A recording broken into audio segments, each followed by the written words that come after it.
അപ്പോൾ നിസാം സയ്യിദിന്റെ ചോദ്യം ഇതാണ്. രാഹുൽ മാങ്കൂട്ടത്തിലെ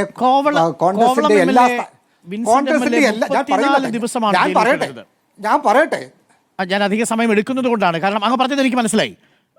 എൽദോസ് കുന്നപ്പള്ളി ഒരു FIR register ചെയ്യപ്പെട്ടയാളാണ്, ജാമ്യത്തിലാണ്. Mukesh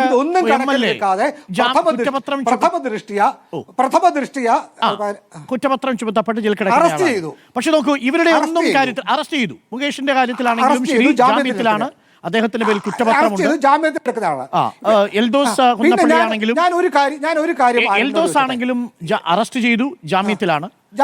Vincent MLA ജയിലിൽ കിടന്നിട്ടുണ്ട് 34 ദിവസം. വീണ്ടും അതേ സീറ്റ് അദ്ദേഹത്തിന് കൊടുക്കുകയാണ് ചെയ്തത്, 34 ദിവസം. ഇതൊന്നും ചെയ്യാത്ത രാഹുൽ മാങ്കൂട്ടത്തിലിനെ പാർട്ടിയിൽ നിന്ന് പുറത്താക്കിയത്. ഞാൻ ഒരു എന്റെ ചോദ്യം ഇതായിരുന്നു, അങ്ങനെ ഗുരുതര സ്വഭാവം കൊണ്ട് അങ്ങേക്ക് ബോധ്യപ്പെട്ടൊരു കാര്യം തിരിച്ചറിഞ്ഞത് കൊണ്ടാണല്ലോ പാർട്ടി അദ്ദേഹം പുറത്താക്കിയിരിക്കുന്നത്. ബാക്കിയുള്ള ആൾക്കാരെ ആരെയും പാർട്ടിയിൽ നിന്ന് പുറത്താക്കിയിട്ടില്ല. എൽദോസ് ചെയ്തതിനേക്കാളും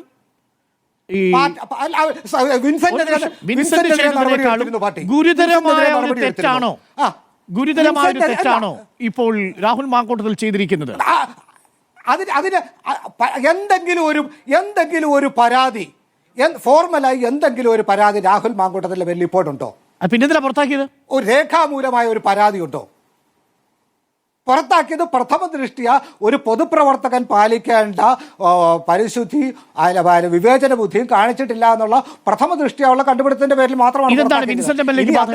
ഏതൊരു ജനാധിപത്യ സംവിധാനത്തിലുള്ളതോടെ ഏതൊരു ജനാധിപത്യ സംവിധാനത്തിലുള്ളതുപോലെ ആരോപിതനായ ആളുടെ ഭാഗം കേൾക്കണം. അദ്ദേഹം ഇപ്പോൾ ഈ രാഹുൽ മാങ്കൂട്ടത്തിൽ ബാധകമായിരിക്കുന്നത്. ഇതിൽ ആരാണ് ഗുരുതരമായ തെറ്റ് ചെയ്തിരിക്കുന്നത്? പാർട്ടിയിൽ നടപടി എടുത്തിരുന്നു. എന്താണ് നടപടി? വീണ്ടും സീറ്റ് കൊടുത്തു. ആ കേസ് നിലവിലിരിക്കെ കോവളത്ത് വീണ്ടും സീറ്റ് കൊടുത്തു നിസാം സയ്യിദ്. ഈ 6 വർഷമായിട്ടും ആ കേസ് എന്തുകൊണ്ട് മുന്നോട്ട് പോകുന്നില്ല എന്നുള്ളതും കൂടി അരുൺ അന്വേഷിക്കണം. അത് കോടതിയാണല്ലോ തീരുമാനിക്കുന്നത്. ആ കേസ് പറയുന്നത് ചരിത്രത്തിൽ കോടതി മാത്രമല്ല, പോലീസിന്റെ ഭാഗത്തു നിന്ന് എന്തുകൊണ്ട് അതിന് വേണ്ടത്ര ശുഷ്കാന്തി ഉണ്ടാകുന്നില്ല? കേസ് മുന്നോട്ട് കൊണ്ടുപോകേണ്ടവരും കോടതിയിൽ കുറ്റപത്രം സമർപ്പിച്ചാൽ ഒരു കേസ് എന്തുകൊണ്ട് മുന്നോട്ട് പോകുന്നില്ല എന്ന് പോലീസിന്റെ ഭാഗത്ത് നിന്ന് ശുഷ്കാന്തി ഉണ്ടായെങ്കിൽ ശുഷ്കാന്തി ഉണ്ടാകണം. എന്റെ ചോദ്യം വളരെ ലളിതമാണ്. വിൻസെന്റ് MLAയും എൽദോസ് കുന്നപ്പള്ളിയെയും പാർട്ടിയുടെ പ്രാഥമിക അംഗത്വത്തിൽ നിന്ന് നീക്കിയില്ല, പക്ഷേ രാഹുൽ മാങ്കൂട്ടത്തിലെ പ്രാഥമിക അംഗത്വത്തിൽ നിന്ന് നീക്കി. ഇതിൽ ആര് ചെയ്തതാണ് ഗുരുതരമായ കുറ്റം? അവരെ രണ്ടുപേരെയും സസ്പെൻഡ് ചെയ്തു. അവരെ രണ്ടുപേരെയും പാർട്ടി പരിപാടികളിൽ നിന്ന് മാറ്റി നിർത്തി. ഇപ്പോൾ ഇതാ ഫോർമലായ ഒരു പരാതിയുമില്ലെങ്കിലും ഒരു പൊതുപ്രവർത്തകൻ കാണിക്കേണ്ട വിവേചന ബുദ്ധി അദ്ദേഹം കാണിച്ചിട്ടില്ല എന്നുള്ള ഒരു ധാരണയിൽ നിന്നും അദ്ദേഹത്തെ ഞാൻ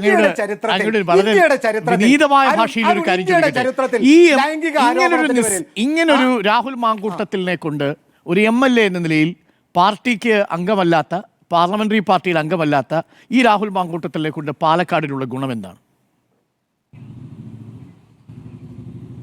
പാലക്കാടിനുള്ള ഗുണം അദ്ദേഹം അവിടെ MLA ആകണോ, ആയി പ്രവർത്തിക്കണോ വേണ്ടിയോ എന്നുള്ളത് പാലക്കാട്ടെ ജനങ്ങൾ തീരുമാനിക്കണം. കോൺഗ്രസ് പാർട്ടി മാത്രം തീരുമാനിക്കാനില്ല. കോൺഗ്രസ് പാർട്ടിയുടെ പിന്തുണ അദ്ദേഹത്തിന് ഉണ്ടാവില്ല എന്ന് ഉറപ്പ് വരുത്തിയിരിക്കുന്നു.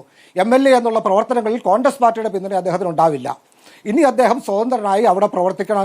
അദ്ദേഹത്തിന് പ്രവർത്തിക്കേണ്ട ബാധ്യത അദ്ദേഹത്തിൻ്റെതാണ്. അദ്ദേഹത്തിന് നിയമസഭയിൽ ഈ പറയുന്നത് ഒന്നും ചെയ്യാൻ കഴിയില്ല.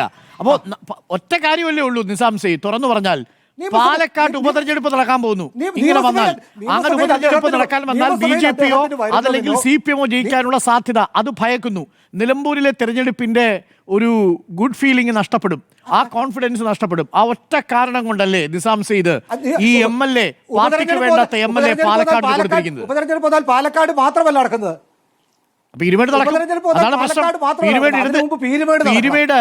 ഇടതിന് വലിയ ശക്തി കേന്ദ്രമാണ്. അവിടെ സംസ്ഥാന നേതാക്കൾക്ക് കേന്ദ്രീകരിക്കേണ്ടി വരും, പാലക്കാട് കഴിയില്ല. പക്ഷേ കഴിഞ്ഞ തരംഗത്തിൽ 1000 വോട്ടിന് ജയിച്ച ഒരു സ്ഥലമാണ്.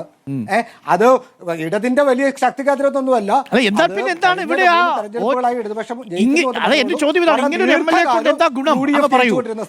ഇനിയുള്ള 9 മാസം പാലക്കാട് മണ്ഡലത്തിലെ ആളുകൾക്ക് പാർട്ടി വേണ്ടെന്ന് വെച്ച MLA കൊണ്ട് എന്താ ഗുണം? അദ്ദേഹത്തിന് നിയമസഭയിൽ വരാൻ തടസ്സമില്ല. അദ്ദേഹത്തിന് നിയമസഭയിൽ വരാൻ തടസ്സമില്ല. വോട്ടെടുപ്പിൽ പങ്കെടുക്കുന്നതിന് തടസ്സമില്ല. പക്ഷേ 6 മാസം അവധി വേണമെന്ന് പറഞ്ഞിട്ടുണ്ട്. ചടങ്ങുകളിൽ പങ്കെടുക്കുന്നതിന് അവധിക്ക് പോകണമെന്നാണ് തീരുമാനം. ഒന്നും നിയമപരമായി ഒരു അവധിക്ക് പോകണമെന്നാണ് തീരുമാനം. പാർട്ടി ലെജിസ്ലേച്ചർ കമ്മിറ്റിയിൽ പങ്കെടുക്കാൻ ഇല്ല, പാർട്ടി ലെജിസ്ലേച്ചർ കമ്മിറ്റിയിൽ പങ്കെടുക്കാൻ പറ്റില്ല എന്നുള്ളതാണ് ഈ തീരുമാനത്തിന്റെ അടിസ്ഥാനം. അല്ല, അദ്ദേഹത്തിന് നിയമസഭയിൽ വരുന്നതിന് തടസ്സമില്ല, അദ്ദേഹത്തിന് ഔദ്യോഗിക ചടങ്ങുകളിൽ വരുന്നതിന് തടസ്സമില്ല, വോട്ടെടുപ്പിൽ. പക്ഷേ ഈ ചടങ്ങിലൊന്നും ആളുകളെ പങ്കെടുപ്പിക്കുന്നില്ല. അവിടെ നിന്ന് ശാസ്ത്രമേള അവിടെ നിന്ന് മാറ്റി. ശരി നിസാം സെയ്ദ്, അങ്ങ് പറഞ്ഞൊരു വാചകം വളരെ പ്രധാനപ്പെട്ടതാണ്. എനിക്ക് CPM-ന്റെ ഒരു പ്രതികരണം വേണം. അങ്ങ് പറഞ്ഞതിൽ വളരെ പ്രധാനപ്പെട്ട ഒരു കാര്യമാണ് അങ്ങ് തുടക്കത്തിൽ സൂചിപ്പിച്ചത്.